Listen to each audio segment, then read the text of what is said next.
Welcome back to English in Other Words. I'm Emma. And I'm Dylan.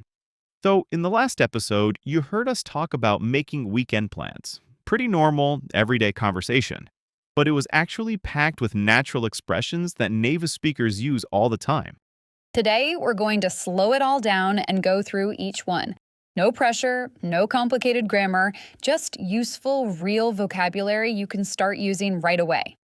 Let's get into it. 1. Playing it by ear. I said, "Are you just playing it by ear again?" This means not having a fixed plan, deciding what to do in the moment rather than in advance.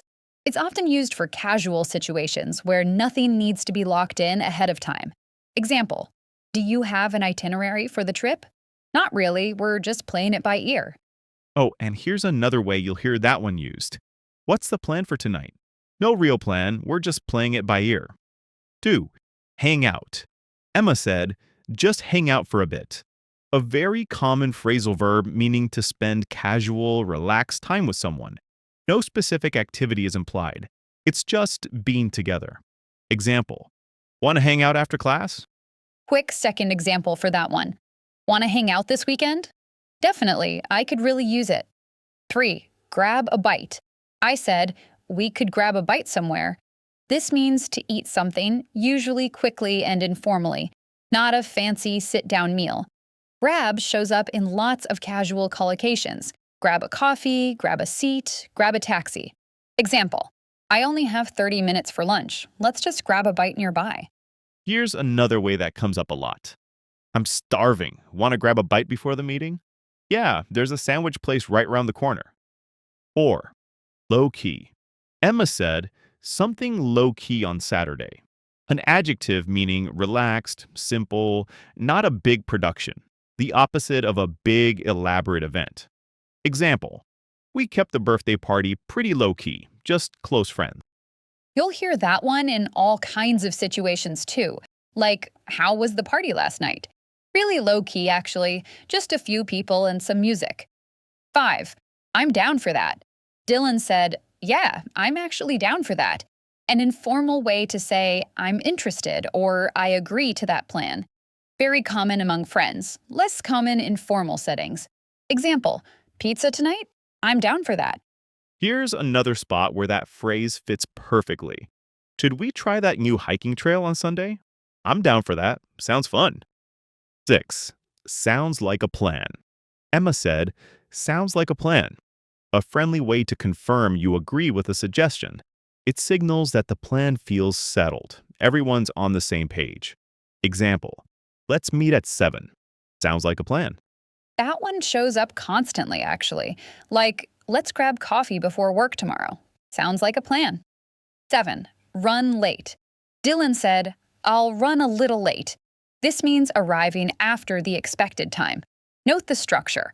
Run late, not be late. Both are correct, but run late often implies it's happening because of something else going on, not carelessness. Example, sorry, I'm running late. Traffic is terrible. Same idea, different situation. I might run late tomorrow. My dentist appointment got pushed back an hour. No worries, just text me when you're on your way. 8. No big deal. Emma said, no big deal, honestly. A reassuring phrase meaning something isn't a problem or isn't worth worrying about.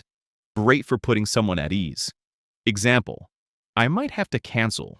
No big deal, just let me know. Here's a really common way to use that one. Sorry, I forgot to reply earlier. Honestly, no big deal. I figured you were busy. 9. Keep me posted. I said, just keep me posted. This means keep giving me updates or let me know how things develop. Very common in both casual and professional English. Example, I'll keep you posted once I hear back from them. You'll hear this one all the time too. Let me know if the flight gets delayed. Will do. I'll keep you posted. 10. On the fence. Emma said. She said she's still on the fence. This describes being undecided, not having made a choice yet, caught between two options. Picture literally sitting on a fence, unable to decide which side to jump down on. Example, I'm still on the fence about whether to take the job. Here's another everyday example. Are you going to the concert next week? Still on the fence, honestly. The tickets are pretty pricey. 11. Wing it. I said, she might just wing it and decide last minute. To do something without much preparation or a clear plan. Improvising in the moment. Similar in spirit to playing it by ear, but wing it often implies a bit more risk or spontaneity. Example, I didn't have time to prepare, so I just winged it during the presentation. That one's super versatile. For example, did you prepare anything for the interview? Not really. I'm just going to wing it. 12. Count me in. I said, count me in either way. A simple, enthusiastic way to say, I'll join or include me. The opposite would be count me out. Example, we're going hiking this weekend. Count me in. Quick second example for that. We're doing a game night on Friday. Oh, count me in. 13. Lock in the details. I said, I'll text you Saturday morning just to lock in the details. This means to finalize or confirm the specifics of a plan, making sure everything is set and won't change. Example, let's lock in the details tomorrow once we know everyone's schedule. Here's another natural way to use it. Once you know your work schedule, let's lock in the details for the trip. Sounds good. I'll check by tomorrow. 14. Drag on. I said, we've got this project that keeps dragging on. This phrasal verb means something continues for longer than expected or wanted, often in a tiring or frustrating way. Example, the meeting really dragged on. We were there for 2 extra hours. That one comes up a lot at work too, honestly. How was the meeting this morning? It just dragged on forever. 15. Keep something afloat. Dylan said, it's just been me and 2 other people trying to keep everything afloat. Literally, afloat describes something floating on water. Figuratively, keep something afloat means to keep a difficult situation running or functioning, usually with effort. Often used for work, a team, or even a business. Example, with half the staff gone, we're just trying to keep things afloat until next week. Here's a slightly different context for that one. How's your sister's shop doing? Tough season, but she's managing to keep it afloat. 16. Crash on the couch. I said, I just want to crash on the couch and do absolutely nothing. Here, crash means to collapse from tiredness and rest, often suddenly. It's commonly paired with a location, crash on the couch, crash in bed, crash at a friend's place. Example, I'm so tired, I'm just going to crash as soon as I get home. You'll hear that one after a long day especially. Long flight. I think I'm just going to crash when I get home. Same. I'm exhausted just hearing about it. 17. Hear me out. I said, but hear me out. What if we did something low-key on Saturday?